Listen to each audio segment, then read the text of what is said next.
రాష్ట్రంలోని ఆర్డబ్ల్యూఎస్ పనులకు సంబంధించి పెండింగ్లో ఉన్న సుమారు 1000 కోట్ల రూపాయల బిల్లును వెంటనే విడుదల చేయాలని నవ్యాంధ్ర ఆర్డబ్ల్యూఎస్ కాంట్రాక్టర్లు association general secretary K Srinivas Prasad ప్రభుత్వాన్ని కోరారు. మార్చి 31 లోపు బకాయిలు చెల్లించకపోతే వందలాది కాంట్రాక్ట్ కుటుంబాలు రోడ్డు పడే ప్రమాదం ఉందని ఆయన ఆవేదన వ్యక్తం చేశారు. గొల్లపూడిలోని గ్రామీణ నీటి సరఫరా పారిశుద్ధ్య శాఖ ప్రధాన కార్యాలయం ఎదుట నవ్యాంధ్ర ఆర్డబ్ల్యూఎస్ కాంట్రాక్ట్స్ అసోసియేషన్ ధర్నా చేపట్టింది.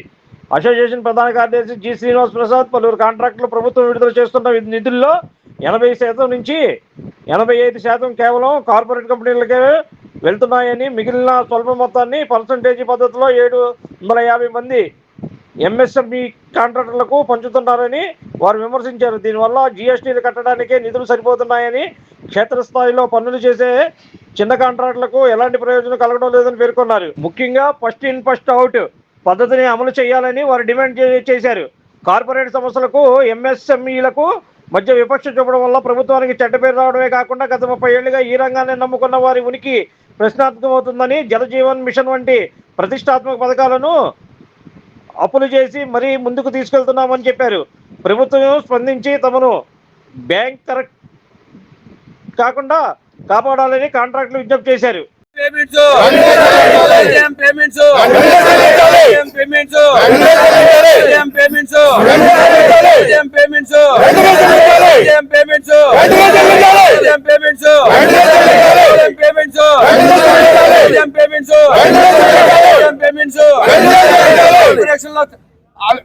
నా పేరు శ్రీనివాస్ ప్రసాద్ అండి. Navyandhra RWS contract association general secretary అండి.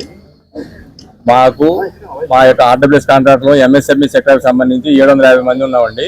గత 2 సంవత్సరాల నుంచి మా యొక్క బిల్స్ పెండింగ్ ఉన్నాయండి. ఇటీవల ఇప్పుడు గత సంవత్సరం నుంచి 4 విడతలుగా గవర్నమెంట్ వారు పేమెంట్ ఇచ్చారండి. గవర్నమెంట్ గారు పేమెంట్ ఇచ్చి మనం పేమెంట్ ఇచ్చామని అనుకున్నారండి. ఆ పేమెంట్ లో రమారమి 85 నుంచి 90% కార్పొరేట్ సంస్థలకు ఇచ్చి 10% మా ఎంఎస్ఎంఈ కాంట్రాక్టులకు ఇవ్వడం జరిగిందండి. వారం రోజుల క్రితం కూడా 700 కోట్లు రిలీజ్ అవుతే దాంట్లో 600 కోట్లు కార్పొరేట్ సంస్థలకు ఇచ్చి మిగతా 85 కోట్లు మా చిన్న చిన్న కాంట్రాక్టులకు ఇవ్వడం జరిగిందండి. మేము పనులు చేసి 2 సంవత్సరాల నుంచి ఎదురు చూస్తున్నాము. కానీ కార్పొరేట్ సంస్థలకి మొన్న లాస్ట్ వీక్ వరకు చేసిన పనికి మరియు భవిష్యత్తులో చేయబోయే పనికి అడ్వాన్స్ పేమెంట్ కూడా ఇచ్చారు. ఈ పేమెంట్లో విధానంలో వ్యత్యాసాలు లేకుండా చిన్న కాంట్రాక్టర్, పెద్ద కాంట్రాక్టర్, కార్పొరేట్ సంస్థలను లేకుండా వచ్చిన ప్రతి రూపాయి పీఫో పద్ధతి అనేది ఒక జీవో ఉందండి. ఆ పీఫో పద్ధతి ప్రకారం పేమెంట్ చేయాలని మా యొక్క మెయిన్ డిమాండ్ అండి. నెక్స్ట్ మాకు ఈ సంవత్సరం మొత్తం 2 సంవత్సరాలు ఏ పేమెంట్ లేకపోవడం వల్ల మా యొక్క బ్యాంక్ అన్ని కూడా ఎన్పిఏ అయిపోతున్నాయి. కాబట్టి మాకు 31/3/2026 లోపు మా యొక్క పేమెంట్లని క్లియర్ చేసి మమ్మల్ని మీద ఆధారపడిన కుటుంబాలన్నీ కాపాడవలసిందిగా గవర్నమెంట్ వారిని అభ్యర్థిస్తున్నాము. మేము బుధవారము, గురువారము దీనికి సంబంధించిన ప్రిన్సిపల్ సెక్రటరీ గారు అందరినీ కలవడం జరిగింది. ప్రిన్సిపల్ సెక్రటరీ గారు మా పని మేము చేశాము. సంబంధించిన శాఖ మంత్రులు మరియు డిప్యూటీ సీఎం గారు దీనికి సంబంధించిన శాఖ మంత్రులు అండి. డిప్యూటీ సీఎం గారు లెవెల్లో నిర్ణయం తీసుకోకుండా మేము పేమెంట్లు అనేది మా పేపర్ వర్క్ మాకు సంబంధించినంత మేము చేశాము. పేమెంట్లు అనేది సీఎం గారు, డిప్యూటీ సీఎం గారు వాళ్ళు ఇనిషియేటివ్ తీసుకుంటే కానీ అవుతాం. కాబట్టి మీరు ఫైనాన్స్ మినిస్టర్ గారిని, సీఎం గారిని, డిప్యూటీ సీఎం గారిని కలవమని చెప్పారండి. మేము ఫైనాన్స్ మినిస్టర్ గారిని కలవడానికి శతవిధాల ప్రయత్నం చేసామండి. అది మా వల్ల అవ్వలేదు. మేము ఈ డిపార్ట్మెంట్లో 30 సంవత్సరాల నుంచి పనిచేసామండి. ఇక్కడ చాలా మంది ఇప్పుడు కొత్త జనరేషన్ కూడా వచ్చారు. మా ప్రధానం ఏంటంటే ఒకవేళ గవర్నమెంట్ దగ్గర డబ్బులు లేనప్పుడు ఓకే ఇంతకాలం ఓపిక పట్టాము. డబ్బులు వచ్చిన తర్వాత కూడా కార్పొరేట్ సంస్థలకి పేమెంట్ ఇచ్చి మాకు పేమెంట్ ఇవ్వకుండా మమ్మల్ని ఇచ్చేయడం ఇది ఒకసారి కాదు, రెండోసారి కాదు, ఇది 4వ అండి. మా ప్రధానం ఒకవేళ గవర్నమెంట్ దగ్గర డబ్బులు లేవు ఓకే, ఓన్లీ ఒక 200 కోట్లే ఉన్నాయి. ఆ 200 కోట్లు సీరియల్ ప్రకారం ఫస్ట్ ఎవరు పని చేస్తే వాళ్ళకి సీరియల్ ప్రకారం ఇస్తే మాకు గవర్నమెంట్ మీద కాన్ఫిడెన్స్ పెరుగుతుందండి. గవర్నమెంట్ డబ్బులు ఇస్తుంది, అక్కడ గవర్నమెంట్ వరకు తప్పేం లేనట్టు కనబడుతుంది. కానీ ఎవరికి వెళ్తుంది అనేది ఇది పెద్దల దృష్టిలో, గవర్నమెంట్ వారి దృష్టిలో ఒకసారి ఆలోచించవలసిందిగా కోరుతున్నాము. ఇక్కడ ఇంకోటి ఏంటంటే ప్రధానమైన దీంట్లో మాకు మా చిన్న కాంట్రాక్టర్ డబ్బులు అందితే మేము మా ఊళ్ళలో ఉన్న వాళ్ళందరికీ పేమెంట్ వెళ్తుందండి. దానివల్ల ఒక్కొక్క మనిషి నుంచి 50 కోట్ల ప్రతి రూపాయి మేము ఇక్కడ లోకల్ కిరాణా కొట్టుకోడికి వెళ్తుంది, లోకల్ తాపీఎస్కి వెళ్తుంది, లోకల్కి వెళ్తుంది. దానివల్ల ఇక్కడ లోకల్లో జిఎస్టీ కూడా జనరేట్ అవుతుందండి. ఇది గవర్నమెంట్ వారు ఆలోచించి మాది ఒకరికి ఇచ్చే ఒకరికి ఇవ్వతే మేము చెప్పట్లేదు. వచ్చిన ప్రతి రూపాయి వరుస క్రమంలో ఫస్ట్ ఎవరు పని చేస్తే వాళ్ళకి ఎవరు బిల్లు అలవడితే వాళ్ళకి చేయమని మొదటి నుంచి అడుగుతున్నామండి. అది సరే ఈసారి చూద్దాం అన్నారు. ఇది 4వ సారి కూడా తగా జరిగిందండి. మాకు ఈ 31/3 లోపు మాకు పేమెంట్లు ఇచ్చే వరకు మేము ఇళ్లకి వెళ్ళలేని పరిస్థితుల్లో అందరం కూడా బట్టలు గిట్టలు సాబా దిండు అన్ని తెచ్చుకుని ఇక్కడే మాతో పని చేయించుకుంది ఈ ఆఫీస్ వారండి. కాబట్టి మేము ఈ ఆఫీస్ వారిని మాకు ఇచ్చిన మాకు కావాల్సిన పేమెంట్ అడగడానికి వచ్చాను తప్పించి ఎవరి మీద ఏదో చేద్దాం, మాకు వీళ్ళు పని చేయించుకున్నారు, మా డబ్బులు మాకు ఇవ్వండి అని ఈ సంబంధిత ఆఫీస్ వారిని అడుగుతుంది జరుగుతుంది. ఈ పేమెంట్లు వచ్చే వరకు మేము ఇక్కడి నుంచి ఇళ్ళకెళ్లే పరిస్థితి లేదండి. దయచేసి మా యందు సానుభూతితోటి మేము పడుతున్న కష్టాలని, నేను పడతామంటే నేను ఒక్కడి కాదు సార్, నా వెనకాల ఉన్న 60-70 కుటుంబాలు పడుతున్నట్టు లెక్క. 60-70 కుటుంబాలు కూడా మీ ప్రజలేనండి. కాబట్టి ఆలోచించి అందరికీ సమానంగా మీ ఎంత డబ్బు ఉంటే అంత డబ్బు సమానంగా ప్రాధాన్యత క్రమంలో ఇవ్వాలని మా ప్రధాన డిమాండ్. ప్లస్ ఇప్పుడు మాకున్న ఆర్థిక పరిస్థితులు ఈ నెలాఖరు లోపు పేమెంట్లు అవ్వకపోతే బ్యాంక్ వాళ్ళు వచ్చి మా ఇంటి దగ్గర కూర్చుని మా ఆస్తులు జప్తు చేస్తారండి. దానివల్ల మేము ఇంతకాలం సంపాదించుకున్న పరువు ప్రతిష్టలు అన్ని మంటగలిచిపోతాయండి. ఇక్కడ చెప్పట్లేదు కానీ 30 to 40% సూసైడ్ చేసుకునే పరిస్థితి అండి. కానీ సూసైడ్ చేసుకునే వల్ల సమస్య సాల్వ్ అవ్వదు. మన అందరం కలిసి మనం పనిచేసిన వాళ్ళని అడుగుదామంటే అందరూ అన్ని జిల్లాల నుంచి వచ్చారు. పోయిన బుధవారం వచ్చారు, గురువారం కూడా వస్తారంటే లేదు. ప్రభుత్వం వారు సానుకూలంగా స్పందించారు. మన పని అవుద్ది, మీరు అనవసరంగా అక్కడి నుంచి అసలే డబ్బు లేని పరిస్థితుల్లో అక్కడి నుంచి రావద్దు, ఆగండి అని మేము చెప్పడం జరిగిందండి. అందువల్ల యాక్చువల్ బుధవారం నాడు 250 మంది 300, గురువారం నాడు 450 మంది వస్తారంటే వద్దండి. గవర్నమెంట్ వారు స్పందించారు, మన పని అయిపోతుంది, మీరు రావద్దని చెప్పామండి. కానీ తర్వాత ఫైనాన్స్ కలవండి, వాళ్ళని కలవండి, వీళ్ళని కలవండి చెప్తున్నారు. ఇక్కడ మేము పని చేసాం, గవర్నమెంట్ నిర్దేశించిన పనులు చేశాము, దానికి సంబంధించిన బిల్లు అప్లోడ్ అని మా పేమెంట్ మాకు ఇప్పచ్చండి అని అడుగుతున్నాం. అంతకు మించి మేమేమి మొబిలైజేషన్ అడ్వాన్స్ చేయమని అడగట్లేదు, లేకపోతే భవిష్యత్తులో చేయమని పనులు అడగట్లేదు. ఇప్పుడు వరకు మేము చేసిన పనులకి మాకు డబ్బులు ఇచ్చి మమ్మల్ని మా మీద ఆధారపడిన కుటుంబాలని కాపాడండి. ఈ కుటుంబాలు అన్ని కూడా ఇక్కడ 500 మంది ఉన్నారండి. 500 మంది అంటే 2500 ఫ్యామిలీస్ అండి. 2500 ఫ్యామిలీస్ అంటే 10,000 మంది అండి. 10,000 మంది మీ ప్రజలు సంతోషపడతారు కదా.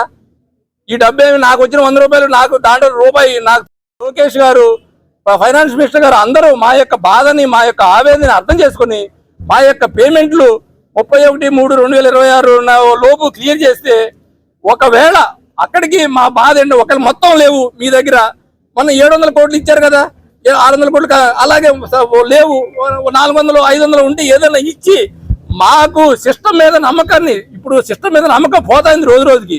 ఇదివరకు ఎలా ఉండేది, పని చేస్తాం సరే, ఒక రోజు అటు ఇటు వచ్చే డబ్బు కూడా వాళ్ళు వీళ్ళు పట్టుకెళ్ళిపోతా అంటే ఇంకా సిస్టమ్ మీద నమ్మకం ఎలా వస్తుంది? మా అందరి సిస్టమ్ మీద నమ్మకం చచ్చిపోతుందండి.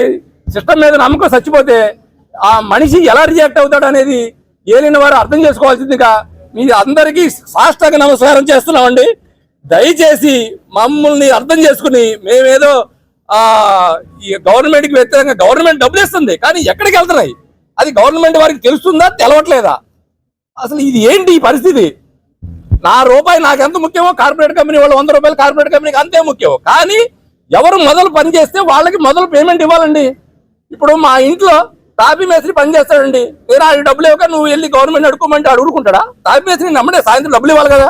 మేము గవర్నమెంట్కి తాపీ మేస్త్రులు, మేము గవర్నమెంట్ ఏ పని చెప్తే ఆ పని మేము చేస్తున్నాము. కష్టకాలంలో ఉన్నప్పుడు కూడా మేము రాష్ట్రాన్ని వదిలిపెట్టుకోలేదండి.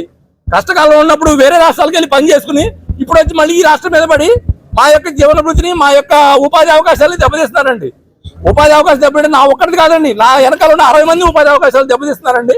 ఇవన్నీ గవర్నమెంట్ వారు ఆలోచించుకుని మా యొక్క పేమెంట్లన్నీ మేము ఏం అడుగుతున్నాము, మేము పని చేసిన దానికి డబ్బు అడుగుతున్నాము. దీనికి మా మంగళవారం వచ్చాము, బుధవారం వచ్చాము, గురువారం వచ్చాము, మళ్ళీ శ్రీరామనవమి అని చెప్పి ఇంటికాడ ఆడవాళ్ళు కోపడతానే నవమి రోజు ఏంటంటే వెళ్ళాము సార్, లేకపోతే ఎక్కడ కూడా వెళ్ళే పరిస్థితి కాదు. దయచేసి అర్థం చేసుకోండి కొంచెం. ఏలిన వారు ప్రభుత్వం వారు అయ్యో ఈ ప్రభుత్వం వచ్చింది, మా బతుకులు బాగుపడతాయి, మా పేమెంట్లు వస్తాయి అని అంతకుముందు పని చేయకపోయినా ఈసారి మళ్ళీ అప్పులు చేసి మన పేమెంట్లు వస్తాయి నువ్వు చేసావండి. ఇది అందరు ఆవేదన సార్. నేను చెప్పినా ఈయన చెప్పి అర్థం చేసుకుని మా యొక్క పేమెంట్లు పెంచవలసిందిగా సాష్టాంగ నమస్కారం అండి. ఇది ఇక్కడ సాష్టాంగ నమస్కారం చేసే అవకాశం లేక ఇలా దండం పెడతా.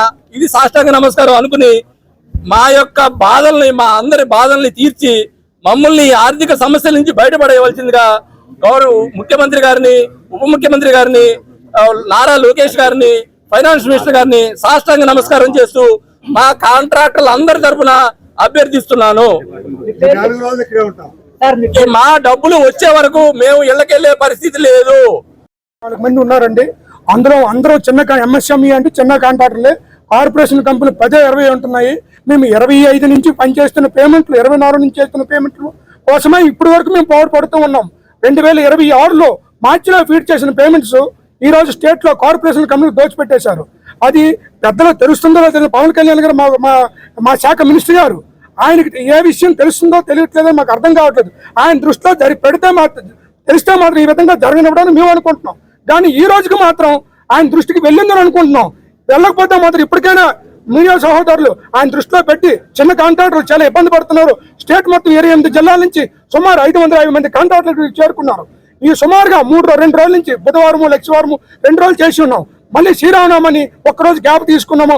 సెలవు రోజుని బెల్లంపేటను చూసుకొని మళ్ళీ వచ్చి ఈ రోజు మళ్ళీ పేమెంట్ ఇచ్చే వరకు మార్చి 31/3/2026 వరకు అప్ టు డేట్ పేమెంట్ ఇచ్చే వరకు ఏ కాంట్రాక్టర్ సహోదరులు ఇక్కడ నుంచి తలా దిండు పట్టుకుని నిద్రహారాలు మాని ఇక్కడ కష్ట నష్టాలు 550 కిలోమీటర్లు శ్రీకాకుళం జిల్లా నుంచి, ఇతర కర్నూలు నుంచి, అనంతపురం అన్ని జిల్లాల నుంచి వచ్చి ఉన్నారు. కాబట్టి మా తాలూకా గోడు ప్రభుత్వం వారు వినిపించుకొని, పెద్దలు వినిపించుకొని పేమెంట్ వస్తుంది. పేమెంట్ 1200 కోట్లని చూపిస్తున్నారు పెండింగ్. పేమెంట్ తెచ్చిన వెంటనే మా పేమెంట్లు వాళ్ళ పేమెంట్లు చూపించేసి 1200 కోట్లు పేమెంట్ చూపిస్తున్నారు పెండింగ్ అని. పేమెంట్ వచ్చిన వెంటనే కార్పొరేట్ సంస్థలకి 80% పేమెంట్ ఇచ్చేస్తున్నారు, 90% కూడా ఇచ్చేస్తున్నారు. 25 నుంచి ఇప్పుడు 3 సార్లు పేమెంట్ జరిగినాయి. అన్ని 10%, 5%, 14%, 3 times కూడా పర్సంటేజ్ ప్రకారమే కార్పొరేట్ సంస్థల ప్రకారం అప్ టు డేట్ పేమెంట్ ఇస్తున్నారు. కాబట్టి మా గోడు విన్నవించుకోవడానికి ఎంతమంది జనము ఆర్ధనాథాలతో వచ్చాం. కాబట్టి దయచేసి మీడియా సోదరులు, పెద్దలు, ప్రభుత్వం పెద్దలు కల్పించుకొని, డిపార్ట్మెంట్ పెద్దలు కూడా కొంతమంది కల్పించుకొని మాకు జరిగిన అన్యాయాన్ని గట్టిగా సానుభూతితో మమ్మల్ని కనికరించి మమ్మల్ని ఒడ్డెక్కిస్తారని పదే కోరుకుంటున్నాను. నేను కలగ తిరుమలరావు, జాయింట్ సెక్రటరీ నవ్యాంధ్ర అసోసియేషన్ తరఫున నా గోడు వినిపించుకోవడానికి మా తరఫున అందరి తరఫున 550 తరఫున నా గొంతు మీకు వినిపించున్నాను. మీడియా సోదరులకి నమస్కారాలు తెలియజేసుకుంటూ నమస్కారం. శాఖ మంత్రి గారికి అపాయింట్మెంట్ ఈ రోజుకి మాకు దొరకట్లేదు. ఆయన దృష్టిలో కూడా పడ్డం లేదని అనుకుంటున్నాం. మేము అంతవరకు మేము అదే అనుకుంటున్నాం. ఆయన దృష్టిలో పెడితే మాత్రం మన ఆయన జరుగుతుంది అనుకుంటున్నాం. ఇప్పటికైనా ఆయన దృష్టిలో మీడియా సోదరులు పెడతారని నేను మనస్ఫూర్తిగా మనసారా మీ పాదాల ముక్కు ప్రభుత్వాన్ని కోరుకుంటున్నామండి. దయచేసి మా ఆవేదన అర్థం చేసుకోండి. బిఆర్ఓ ఇచ్చారండి 19వ తారీఖున.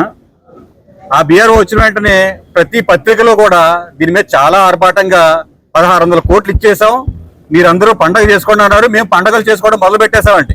పొద్దులు వేసేసుకున్నాం, అప్పుల వాళ్ళు పిలిచేసాం. సప్లయర్స్ మాకు ఫోన్ చేసి ఏమండి మీ డబ్బులు వస్తేనే మా ఎప్పుడు ఇస్తారని అడిగారు. మేము అన్ని సంసిద్ధం అయ్యాక శనివారం పూట 700 కోట్లే పడ్డాయి, 707 కోట్లే పడ్డాయి, మీ సోమవారం పడిపోతాయన్నారండి. ఓకే, ఏదో ఫైనాన్షియలీ రెండింగ్ తప్పదు, మేము అర్థం చేసుకుని కామ్గా ఉన్నాం. సోమవారం వచ్చేటప్పటికి 562 కోట్ల రూపాయలకి ఇన్క్లూడింగ్ మొబిలైజేషన్ అడ్వాన్స్ అండి. అంటే చేసిన పనికి కాదు, చెయ్యబోయే పనికంట. దానికి పనికి ఇచ్చేశారు. 31 కోట్లు కరెంటు బిల్లు కట్టారు. మిగిలింది ఎవర్రా అంటే అర్బకుడు ఎంఎస్ఎంఈ కాంట్రాక్టర్. వాడు ఎక్కడా చెప్పుకోలేడు కదండి. అందుకని మాకు మొండి చేయి చూపించి 85,88 రూపాయలు మాకు 442 మంది కాంట్రాక్టులు పనిచేసుకోండి అని ఇచ్చారు. ఇప్పుడు ఇది 10% అండి. ఇవాళ వడ్డీకి తెస్తే బ్యాంకు వాడు 12% లేకుండా ఇవ్వట్లా, నెల కాంపౌండ్ చేస్తున్నాడు. 3 నెలలు కనుక నా టర్న్ ఓవర్ చూపించకపోతే ఎన్పిఏ అంటున్నాడు.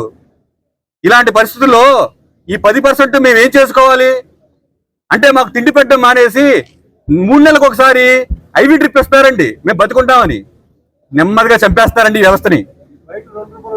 బయట 2 రూపాయల వడ్డీలు అయితే మేము చెప్పుకోవడానికి కూడా లేదు. 24% రిటర్న్స్ 2 ఏళ్ళు అయింది తెచ్చుకుని. 24 నుంచి పెండింగ్ లో ఉన్నాయండి. ఇప్పుడు మా దగ్గర పెండింగ్ పేమెంట్ లిస్టులు ఉన్నాయి. 24 నవంబర్ నుంచి కూడా పెండింగ్ లో ఉన్న బిల్లులు అనేకం ఉన్నాయి. ఈ అన్ని క్లియర్ చేయకపోతే మా పరిస్థితి ఏంటన్నది మేము చెప్పడానికి కూడా వీలు కావట్లా. ఇక్కడ మాకు 3 సమస్యలు ఉన్నాయండి. ఎగ్జిస్టెన్స్, ఈ వాడి డబ్బులు ఇవ్వకపోతే మేము ఎగ్జిస్ట్ అవ్వడమే కష్టం. ఇంకొకటి ఐడెంటిటీ క్రైసిస్ ఉందండి మాకు. మేము ఒకరు ఉన్నామని గుర్తించడం కూడా మానేసింది గవర్నమెంట్. మేము వాళ్ళు ఉన్నామని గుర్తిస్తే మాకేమన్నా లబ్ధి చేయాలన్న అవసరం ఉంటుంది. మాకు కొత్తగా లబ్ధి ఏం చేయక్కల, మేము చేసిన పనికి మాకు డబ్బులు ఇవ్వండి చాలు. ఇంకా ముఖ్యమైనది ఉందండి, టోటల్ గా ఈ వ్యవస్థ నుంచి మమ్మల్ని సమూలంగా నిర్మూలించేస్తారు. ఎలాగా? వేల కోట్ల ప్యాకేజీలు.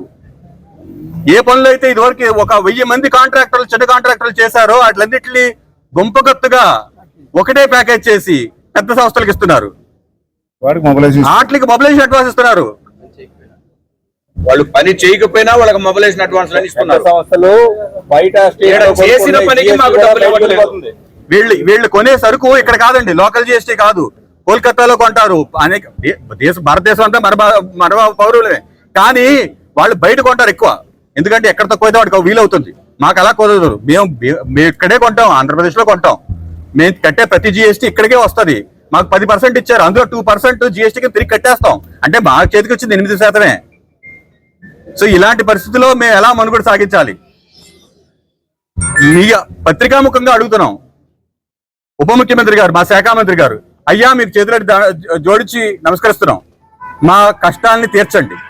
మేము పౌరులం ఈ దేశంలో, ఈ రాష్ట్రంలో. మిమ్మల్ని నమ్ముకుని గవర్నమెంట్ మీద నమ్మకంతో పనులు చేశాం. దయచేసి మమ్మల్ని మేము చేసిన పనికి మా సొమ్ము మాకు తిరిగిచ్చి మమ్మల్ని ఒడ్డుని చేర్చండి. Like, subscribe and press the bell icon for new updates.